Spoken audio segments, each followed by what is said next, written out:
संसद में बजट सत्र के दूसरे चरण की हंगामेदार शुरुआत। राहुल गांधी ने वोटर लिस्ट पर सवाल उठाए और कहा पूरा विपक्ष वोटर लिस्ट के मुद्दे पर चर्चा करना चाहता है। शिवसेना यूबीटी सांसद प्रियंका चतुर्वेदी का फर्जी वोटर के मुद्दे पर बयान कि अगर सवाल उठ रहे हैं तो पारदर्शिता बनाना चुनाव आयोग की जिम्मेदारी है। भाषा विवाद पर लोकसभा में विपक्ष का प्रदर्शन। शिक्षा मंत्री ने कहा छात्रों का भविष्य खराब करना चाहती है तमिलनाडु की डीएमके सरकार। जेपी नड्डा ने कहा विपक्ष का गैर जिम्मेदाराना व्यवहार रहा। डीएमके सांसद कविनी मोदी ने शिक्षा मंत्री धर्मेंद्र प्रधान के खिलाफ विशेषाधिकार हनन का नोटिस पेश किया। 3 भाषाओं के मुद्दे पर की गई टिप्पणी की शिकायत की। यूपी मंत्री परिषद की बैठक में बड़ा फैसला। 10 से 25 हजार मूल्य के स्टैंप पेपर चलन से बाहर। मंत्री परिषद की बैठक में योगी सरकार ने मेडिकल कॉलेज, मेट्रो परियोजना और स्मार्ट सिटी योजना समेत 19 प्रस्तावों को मंजूरी दी। लखनऊ के सरोजनी नगर में आभार दिवस कार्यक्रम में शामिल हुए सीएम योगी और कहा डबल इंजन की सरकार तेजी से काम कर रही है। यूपी के डिप्टी सीएम ब्रजेश पाठक ने जनता को भरोसा दिया। प्रदेश के विकास के लिए सरकार लगातार काम में जुटी है। संभल की शाही जामा मस्जिद मामले की इलाहाबाद हाईकोर्ट में सुनवाई पूरी। एएसआई के वकील ने मस्जिद कमेटी की आपत्तियों पर जवाब दाखिल किया। 12 मार्च को अगली सुनवाई। संभल में संदिग्ध परिस्थिति में बीजेपी नेता गुलफाम सिंह यादव की मौत। जहरीला इंजेक्शन लगाकर हत्या का आरोप। इलाज के दौरान अलीगढ़ में मौत हुई है। तफ्तीश में जुटी है पुलिस। वित्त मंत्री अजीत पवार ने महाराष्ट्र विधानसभा में बजट पेश किया। राज्य की अर्थव्यवस्था को 2030 तक $300 बिलियन ले जाने का लक्ष्य रखा। बजट में इंफ्रास्ट्रक्चर पर जोर। नवी मुंबई में 250 एकड़ में इनोवेशन सिटी और अगले 1 साल में मुंबई पुणे के बीच मेट्रो लाइन बिछाने की घोषणा। स्वास्थ्य, कृषि और सामाजिक कल्याण के क्षेत्रों में भी बड़े ऐलान। महाराष्ट्र सरकार की फ्लैगशिप लड़की बहन योजना के लिए 36,000 करोड़ रुपए आवंटित। महाराष्ट्र विधानसभा में एकनाथ शिंदे और उद्धव ठाकरे के बीच दिखी तल्खी। लॉबी में दोनों नेताओं का आमना सामना हुआ। उद्धव को देखते ही शिंदे मुंह फेर कर निकल गए। 24 मार्च से दिल्ली विधानसभा का बजट सत्र। उपराज्यपाल विजेंद्र गुप्ता ने नए सत्र को मंजूरी दी। अवैध बांग्लादेशियों और रोहिंग्याओं के खिलाफ दिल्ली पुलिस ने झुग्गियों में पहुंचकर वेरिफिकेशन की।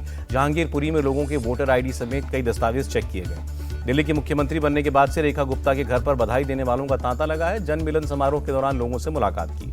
आरजेडी नेता तेजस्वी यादव का हमला। बोले बीजेपी को आरक्षण से कोई लेना देना नहीं है, यह केवल सत्ता सुख चाहते हैं। तेजस्वी का दावा 17 महीनों तक हमारी सरकार थी तो आरक्षण बढ़ा। बीजेपी को पिछड़े और गरीबों से कोई मतलब नहीं। जेडीयू नेता राजीव रंजन ने पलटवार करते हुए कहा तेजस्वी यादव को कोई गंभीरता से नहीं लेता है। हम लगातार एनडीए के साथ मिलकर काम कर रहे हैं। राजीव रंजन ने दावा किया कि जनता का आशीर्वाद हमारे साथ है और इस बार एनडीए गठबंधन को 225 सीटें मिलेंगी।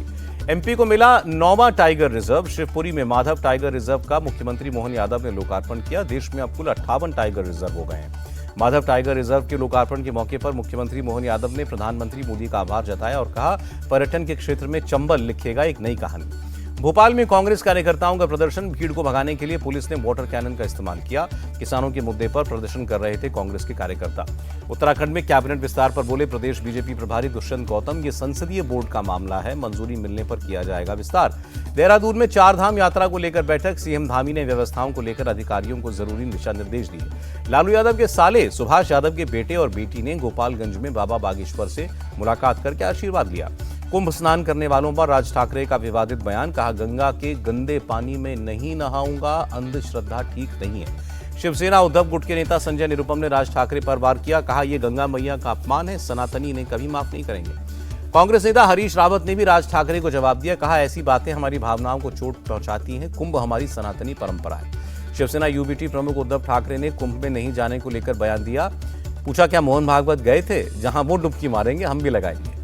बीजेपी नेता शायना एनसी बोली उद्धव ठाकरे जय श्री राम बोलने में क्यों झिझकते हैं, ये सब जानते हैं। उनकी तुष्टीकरण की राजनीति सबको मालूम है। संभाजीनगर में औरंगजेब की कब्र हटाए जाने की मांग पर बोले सीएम देवेंद्र फडणवीस, हमारी भी यही इच्छा है, लेकिन कांग्रेस के कार्यकाल में कब्र को एएसआई संरक्षित घोषित कर दिया गया है। न्यूजीलैंड के प्रधानमंत्री क्रिस्टोफर लक्सन 16 से 20 मार्च तक करेंगे भारत की यात्रा। प्रधानमंत्री मोदी ने निमंत्रण दिया है। कई अहम मुद्दों पर बात होगी। भारत जापान संयुक्त सैन्य अभ्यास धर्म गार्जियन का जापान के पूर्व फौजी प्रशिक्षण क्षेत्र में समापन। 24 फरवरी से 9 मार्च तक हुआ आयोजन। 11 मार्च को भटिंडा दौरे पर रहेंगी राष्ट्रपति मुर्मू। केंद्रीय विद्यालय और एम्स के दीक्षांत समारोह में शामिल होंगी। एडीजी ने तैयारियों का जायजा लिया। जमीयत उलमा-ए हिंद की वर्किंग कमेटी का फैसला। वक्फ कानून पास होने पर उसके खिलाफ अदालत का दरवाजा खटखटाएगी जमीयत। कोलकाता में वक्फ बिल के विरोध में मुस्लिम संगठनों ने मार्च निकाला। सीपीआईएम नेता मोहम्मद सलीम ने कहा केंद्र सरकार वक्फ बोर्ड की संपत्ति छीनना चाहती है। जम्मू कश्मीर के गुलमर्ग में फैशन शो के आयोजन पर विवाद। कश्मीर के ग्रैंड मुफ्ती नासिरुल इस्लाम ने कहा हमारे कल्चर को दागदार करने की साजिश हुई।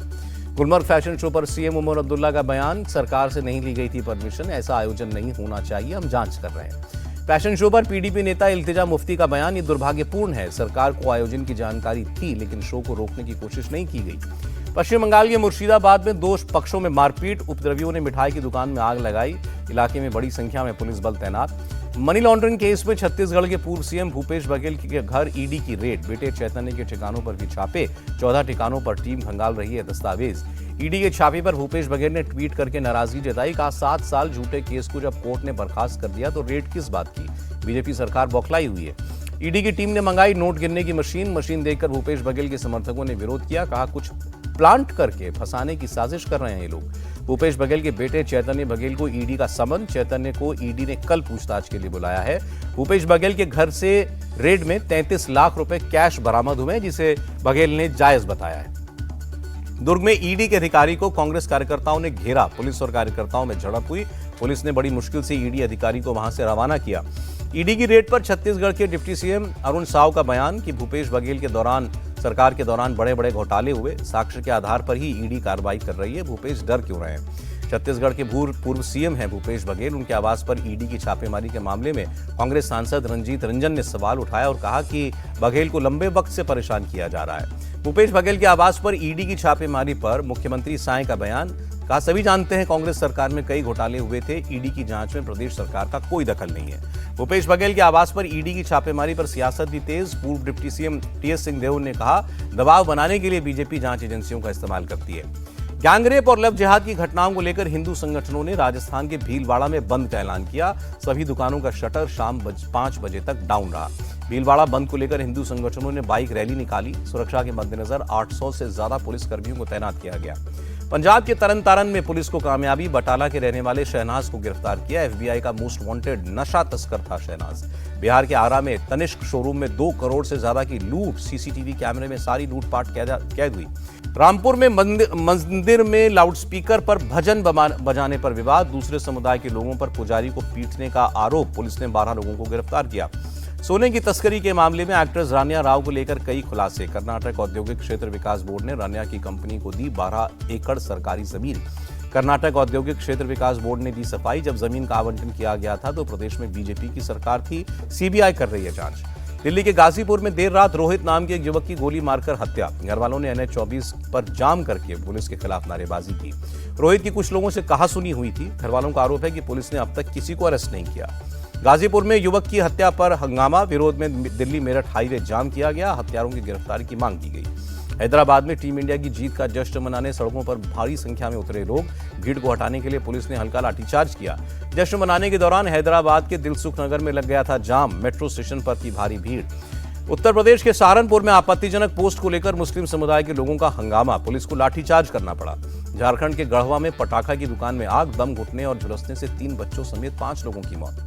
गढ़वा की घटना पर मुख्यमंत्री हेमंत सोरेन ने दुख जताया। कहा दुख की घड़ी में सरकार पीड़ित परिवार के साथ है। अलीगढ़ पुलिस ने अवैध रूप से रह रहे 4 बांग्लादेशी नागरिकों को पकड़ा। आरोपियों के पास से फर्जी आधार कार्ड भी बरामद हुए। ओडिशा के बालासोर में खनन माफिया पर एक्शन, पूर्वी जोन के डीआईजी का बयान। 7 से 10 मार्च तक 73 लोगों को गिरफ्तार किया। एमपी के महू में टीम इंडिया की जीत के जश्न के दौरान झड़प, 2 गुटों के बीच जमकर पथराव हुआ।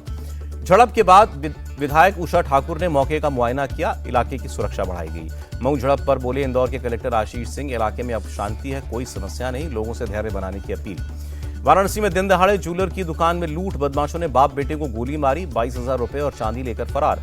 बाइक सवार 3 हमलावरों ने वारदात को अंजाम दिया। गोली लगने से बाप और बेटा घायल, गंभीर हालत में इलाज जारी है। कानपुर पुलिस की बड़ी कार्रवाई, रेस्टोरेंट में घुसकर तमंचे के बल पर मारपीट करने वाले 2 आरोपी गिरफ्तार। पुलिस ने दोनों का जुलूस निकाला।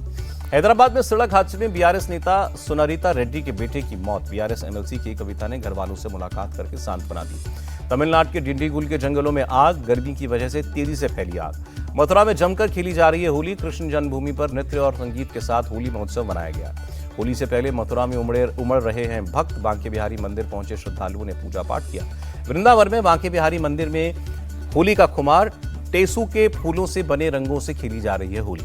वाराणसी के काशी विश्वनाथ मंदिर में रंग भरी एकादशी महोत्सव का आयोजन, रंग गुलाल से सराबोर हुए लोग। काशी के मसान की होली का आयोजन, नागा साधुओं ने चिता भस्म से खेली अनूठी होली। हरिश्चंद्र घाट पर किया शिव तांडव। पटना में बीजेपी विधायक हरिभूषण ठाकुर का बयान, कहा इस बार होली और जुमा एक दिन पड़ रहा है, मुस्लिम भाई घर से ना निकलें। या रंग लग जाए तो बुरा ना माने। राजस्थान के सीकर में निकली बाबा खाटू श्याम की शोभा यात्रा। मुख्यमंत्री भजनलाल शर्मा भी पहुंचे। ड्रोन में जगमगाती दिखी खाटू नगरी। संभल में एकादशी के मौके पर खेली गई होली। पुलिस की टीम लगातार कर रही है मार्च। संभल में निकाली गई खाटू श्याम की शोभा यात्रा के साथ बड़ी संख्या में पुलिस फोर्स मौजूद रही। इंडियन मुस्लिम लीग ने यूपी के डीजीपी को खत लिखा। संभल के सीईओ अनुज चौधरी को हटाने की मांग। लेटर में लिखा, सीईओ अनुज कट्टर मुस्लिम दुश्मन है। शाहजहांपुर में तिरपाल से ढके गए सभी मस्जिद और मजार। शाहजहांपुर में होली के दिन लाट साहब का जुलूस निकालने की परंपरा है। त्रिची के श्री रंगनाथ स्वामी मंदिर में उमड़ रहे हैं हजारों श्रद्धालु। मासी तेप्पम उत्सव को देखने भक्तों की भारी भीड़ पहुंची। चारधाम यात्रा को और बेहतर बनाने के लिए बड़ी पहल। उत्तराखंड के सीएम धामी ने अधिकारियों के साथ बैठक की। होली से पहले प्रधानमंत्री मोदी के स्वागत की तैयारी में मॉरिशस। मोका जिले में भारतीय समुदाय के लोगों में उत्साह। बांग्लादेश की राजधानी ढाका में छात्रों का प्रदर्शन। हिंसा और बलात्कार के खिलाफ आवाज उठाई। कारोबारी हफ्ते के पहले दिन गिरावट के साथ बंद हुआ शेयर बाजार। सेंसेक्स 217 और निफ्टी 92 अंक लुढ़का। पेप्सी ने महज 20 रुपए में 400 ml की बोतल मार्केट में उतारी। रेगुलर और जीरो शुगर दोनों वेरिएंट्स में लॉन्च। जीएसटी विभाग की बड़ी कार्रवाई। इस साल 1 लाख करोड़ से ज्यादा के टैक्स गबन के मामलों पर एक्शन लिया। और online food delivery company Zomato का बदलेगा नाम। अब इटर्नल लिमिटेड के नाम से जाना जाएगा जोमैटो।